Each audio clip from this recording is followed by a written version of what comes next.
Hi guys, it feels like it has been forever since I made a video, and maybe because it has been forever.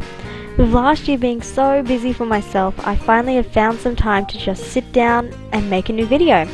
And what better way than a continuation of my last video, my top 20 games of 2011, now to be my top 15 games of 2012. So the reason there is less this year, because I started a new full-time job. Yay! Which has given me the ability to buy a heap more games, but of course less time to play them. Also, to the second good news, I got engaged to a wonderful man who we can call Chief Totem, his gamer tag. So you can bet that 2012 was a hectic year, but I've now been permanent and I've passed my probation period and have really settled down with my darling Chief. So I found some time to myself. Anyway, that's enough. Let's get to the rules of this countdown, shall we? Firstly, it has to be games that I have played last year and I enjoyed thoroughly. So my game of the year of 2012, Zero Escape Virtue's Last Reward, which my fiance gave to me for Christmas along with a PS Vita, is not eligible because I finished it this year. So sad, because that was such an amazing game. Anyway, second rule is it can be any game I have played, meaning it can be something that came out in 2012 or even 1997. It doesn't matter as long as it's been finished. Anyway, that's enough with the intro. It's been long enough. Let's get this list started. Let's begin.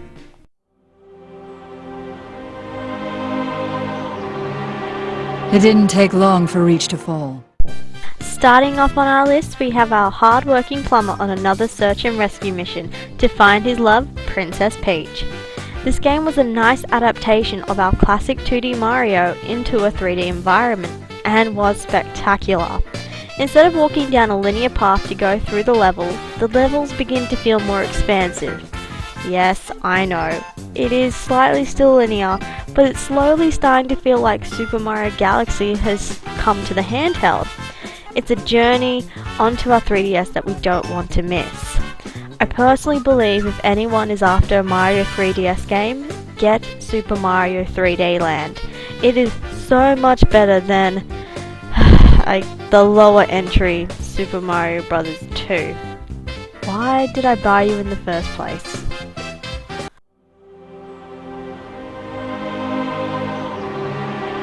It didn't take long for Reach to fall. This is Halloween, everybody make a scene, trick or treat, till the neighbors come and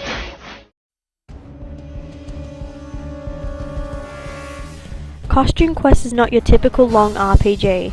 It doesn't have layers of leveling up systems, skill trees, a lot of equipment, and even a tactical option to go along with. In fact, we have a well-written, simple RPG, and I couldn't imagine Costume Quest to be anything more than that. When it comes down to Halloween, when you're a child, you typically imagine you are the costume you are wearing for that night. In Costume Quest, for combat you actually become your costume to fight off goblins called Grubbins, whom have run amok. Our Halloween story begins with two siblings fighting, and you as the player get to choose which character you want to play as. Once that is done, your character is dressed as a robot, while the other is dressed as a candy corn. Yes, embarrassing to be seen with, but since we have the evil Grubbins running around who are sent out by the evil witch Dorsilla to steal candy, they think they have hit the jackpot by stealing a giant piece of candy. Here we start Costume Quest's short but wonderful journey. It is an easy 100% platinum trophy or 1000 gamer score, but unfortunately it's quite short, but enjoyable nonetheless.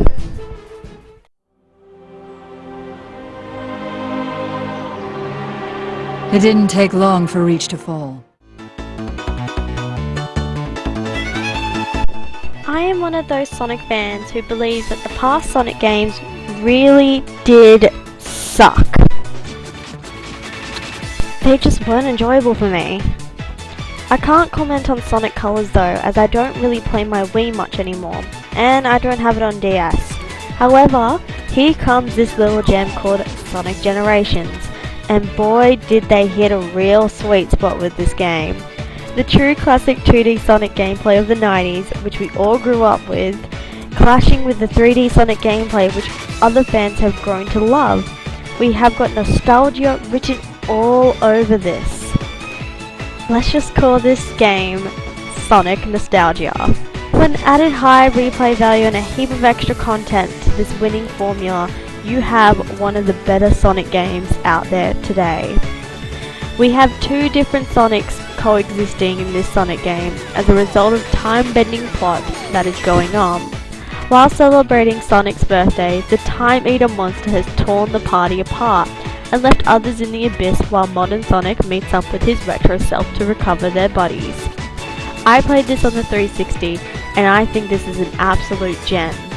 For anyone interested in the 3DS version, I heard it's similar to the feel of Sonic Rush x Sonic Advance, but the console version is better than the handheld.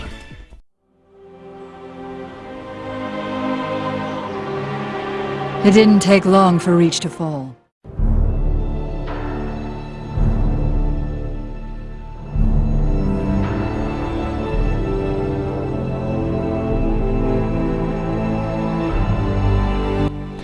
We begin Lord of the Rings War in the North with three brave heroes who helped make the Fellowship's success possible. And of course it gives you much of what you'd expect from an RPG set in the Middle Earth. Great loot, powerful abilities, and of course tons of orcs and trolls to slay. Welcome to a great multiplayer adventure. Why do I say multiplayer when you can play it solo? Because the AI in this game is absolutely terrible. I wish I had some gameplay footage of how bad the AI was when my partner and I played this game together. But I'll praise this game from its co-op. It seriously is a nice joy when you play with a friend, whether it be one or two.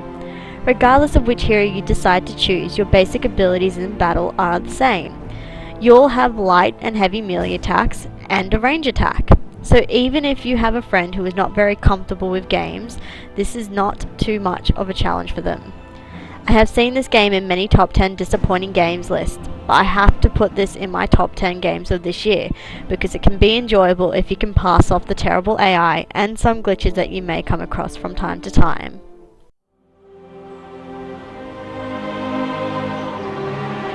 It didn't take long for Reach to fall.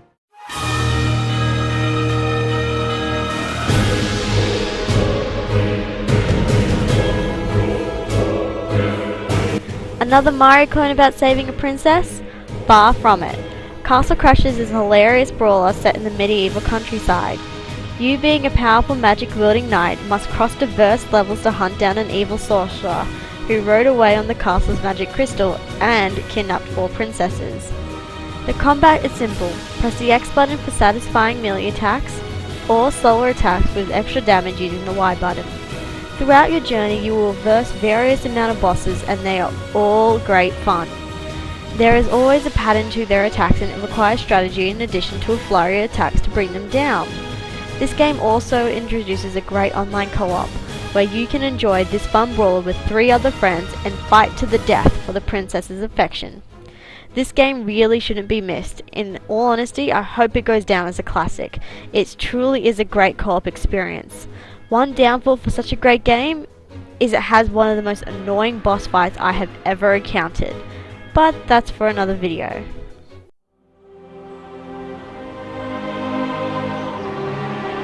It didn't take long for Reach to fall.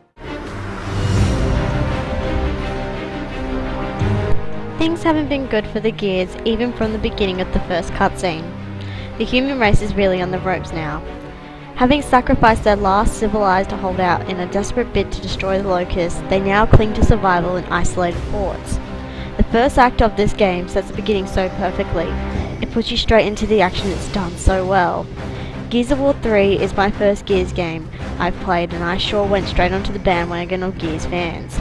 And I will admit, this game has got some great humour to go along with such a dark story. Hey, I thought you'd enjoy the witty irony of grub on glowy violence. Yeah, it's fucking hilarious! We're gonna blow up the whole ship, genius!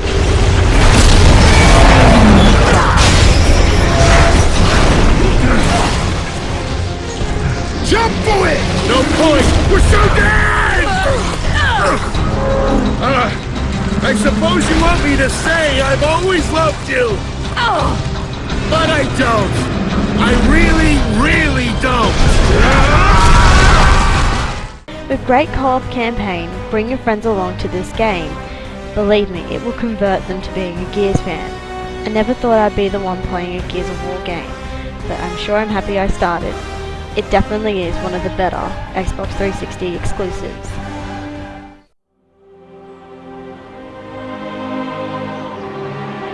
It didn't take long for Reach to fall.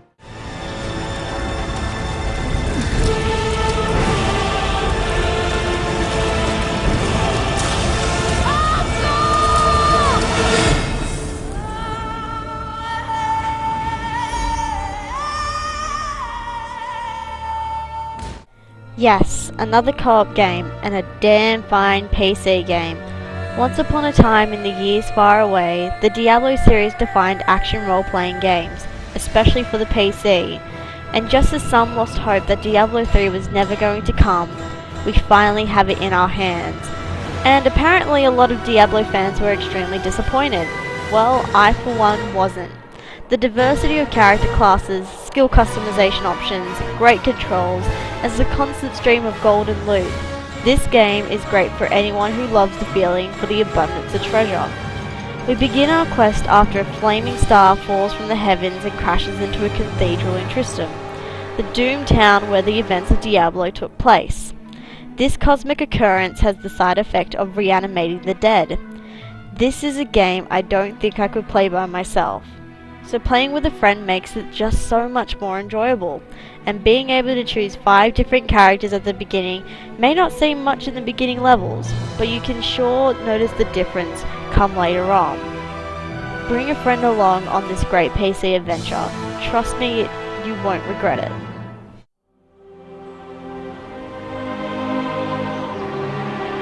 It didn't take long for Reach to fall.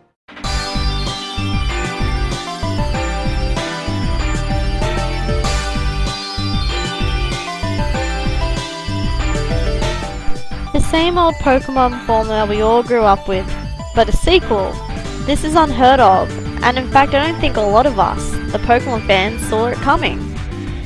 I will also admit that I enjoyed this one more than the first, maybe because it's not exactly the same as its prequel. Bianca from the first game has now become the professor's assistant. Your friend Sharon is now the first gym leader, and we are introduced to the one place that keeps me coming back every single day. Join Avenue. The plot wasn't as good as the first game, and I'll admit it got a little stale, but overall this is, well, Pokemon. It will always be enjoyable. Still has all the charm any Pokemon game has and would give you. Now time to sit tight and wait for Pokemon X and Y.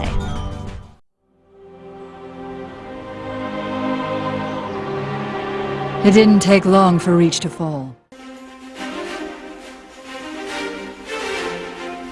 Something that looked like such a silly idea, but it was one of the biggest selling games over Christmas in 2011.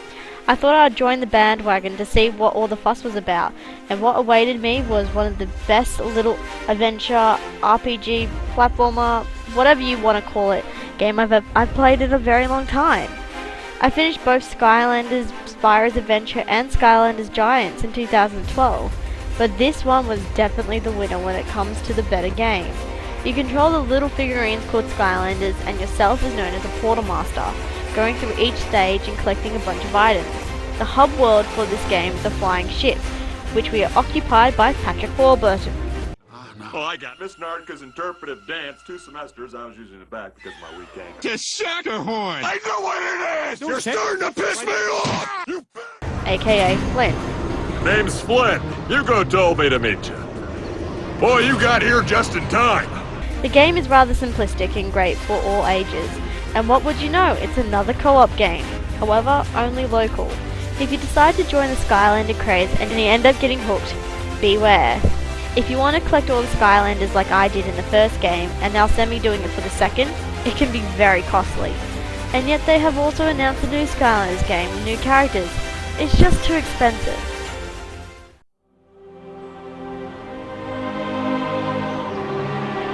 It didn't take long for Reach to fall.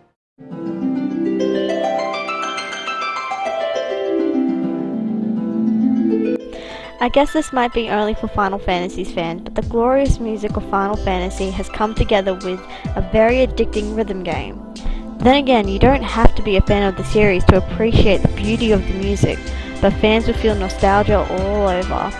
To hit rhythm, Final Fantasy is very simple. You tap the red circles, hold green and then let go, and yellow ones you swipe it in the correct directions.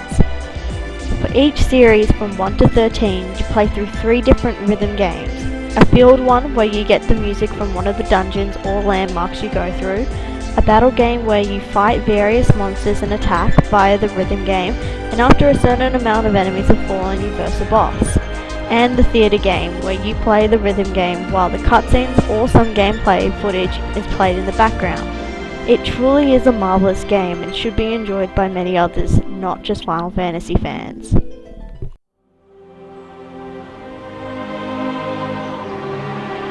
It didn't take long for Reach to fall.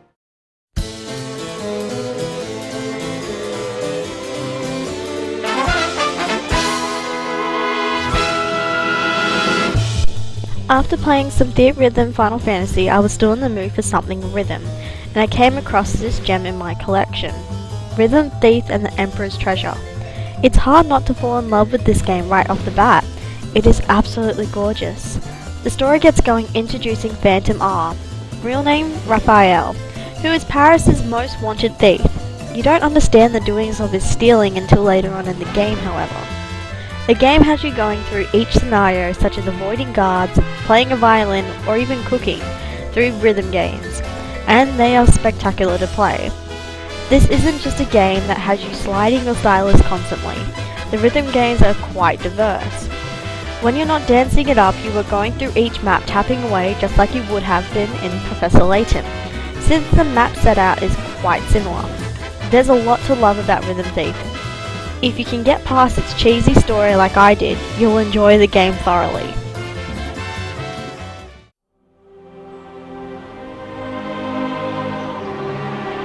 It didn't take long for Reach to fall.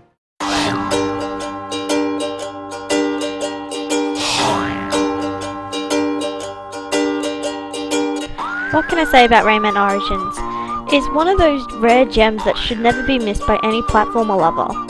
I feel that when this first came out, it was so underappreciated. I picked it up day one and I don't regret it one bit. Combined with relentlessly charming art design that's equal in absurd and beautiful, Rayman Origins is one of the best platformers ever, and makes you feel satisfied to run each step of the way through the game. The controls are beyond flawless. Each mistake that is made throughout the game is the fault of the player. I played this game by myself because I didn't have anyone to play with at the time. Don't think that the game is all rainbows and sunshine though. The game can also be quite difficult if you're not careful, especially once the game is finished and you go for the true final boss through the land of the living dead. Oh boy, that would be the only time I ever felt like throwing my controller.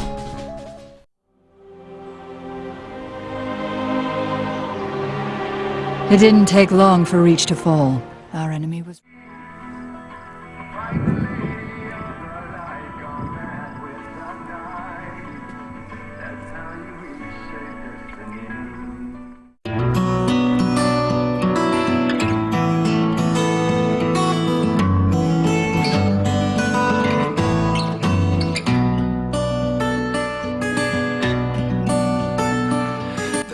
The Lady of the Light gone mad with the night.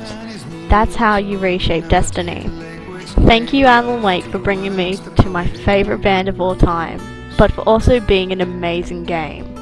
The world of Alan Wake is one of fear and tension, a place where it's acceptable to be afraid of the dark, as the night brings upon shadows.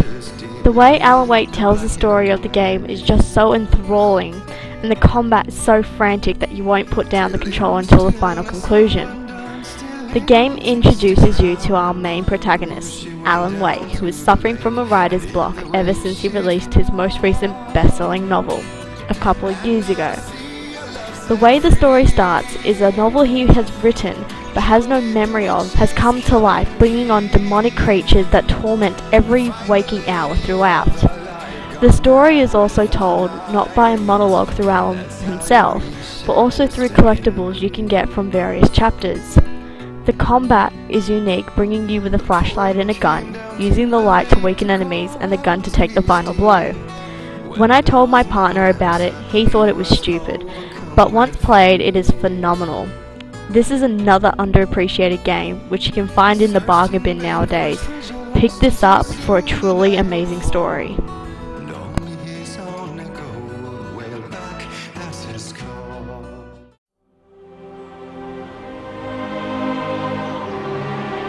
It didn't take long for Reach to fall.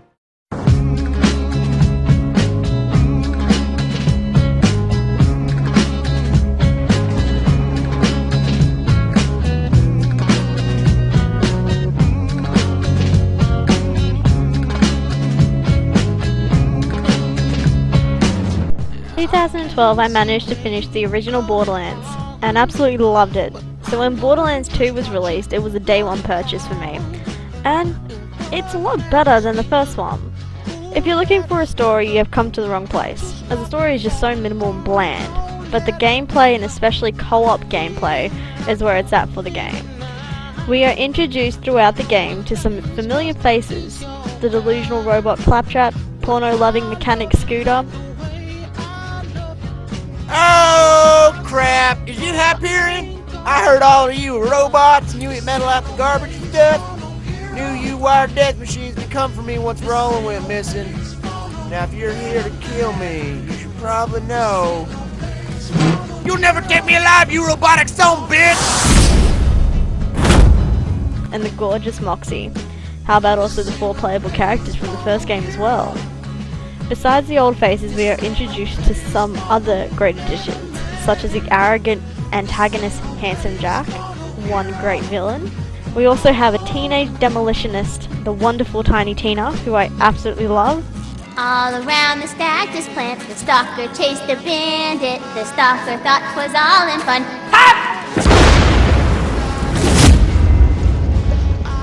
Goes the bandit. And hey, why not, Scooter's sister, Ellie. I should have killed your fat ass when I had the chance! Sorry, what was that? You got sprinkled! The characters wouldn't be anywhere without the high quality voice acting, but also excellent writing, which brings an abundance of laughter throughout your journey. Herein is Scooter's poem for you, Daisy. Here we go. Daisy, I like you a whole lot. More than that bandit likes spooning that robot. You are a diamond in the rough, or a flower surrounded by shrapnel and stuff. I will hang myself from my own tombstone if within you I cannot put my bone. Guns, guns, and more guns. Join in on Borderlands 2. It truly is one of the best games out there, but play co-op, because that brings it an even more better experience than just playing solo.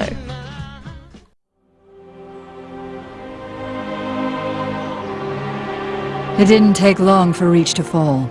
Our enemy was ruthless, efficient, but they weren't nearly fast enough.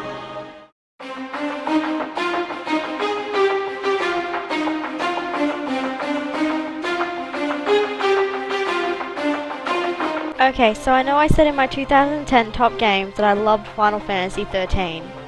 Yeah, I did love it, but also was a little let down about it too. Final Fantasy XIII Part 2 changed the problems I had with 13 and made one hell of a game. We start the journey with Sarah, Lightning's younger sister, whose purpose is to find Lightning, who is assumed to be gone for good. But Sarah remembers events no one else does. She knows Lightning is out there, and well, she's right. Lightning resides in Valhalla, a realm that exists outside through time paradoxes, where she's locked in struggle with a man called Caius, who is now on top with some of the greatest villains of all time for me. A lot of people complain about a lot of stuff about 13 Part 2, like they did for 13. One of them was that the item store lady was very annoying, but I love Chocolina. The combat has changed slightly, bringing a better variation for the combat system. Instead of having 3 characters to control, we have the 2 main characters, Sarah and Noel, and then you can capture monsters to control as the 3rd, thus bringing a lot more variation and change. I personally found it extremely enjoyable. It was a little upsetting I couldn't get an additional character for the character development side, but the monster catching and training was a great addition. Although the game is quite short, being able to finish in 30 to 40 hours, which is very unusual for a Final Fantasy game, but if you decide to continue doing all the alternative endings, which I highly recommend, you can finish off this wonderful game in 80 hours instead, doubling the normal gameplay time. I don't think you would need to play 13 to play 13 Part 2, as a lot of the story gets explained anyway. I was very excited for this game, and I even managed to get a 100% gamer score. I was that into it. Now, if only this game didn't make me hate one of the characters so much. Alyssa is such a bitch.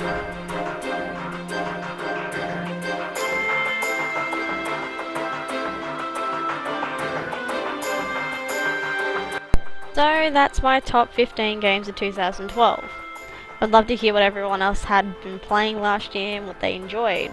Some people might be thinking, why there's no Assassin's Creed 3, Halo 4, Far Cry 3, whatever. Remember, these are games I played this year and I really enjoyed. I actually own those 3 collector's edition as well, just haven't opened them. Guilty. Leave a comment or a video response because I love watching top 10s and I also love reading the comments that people have. I don't ignore them every time.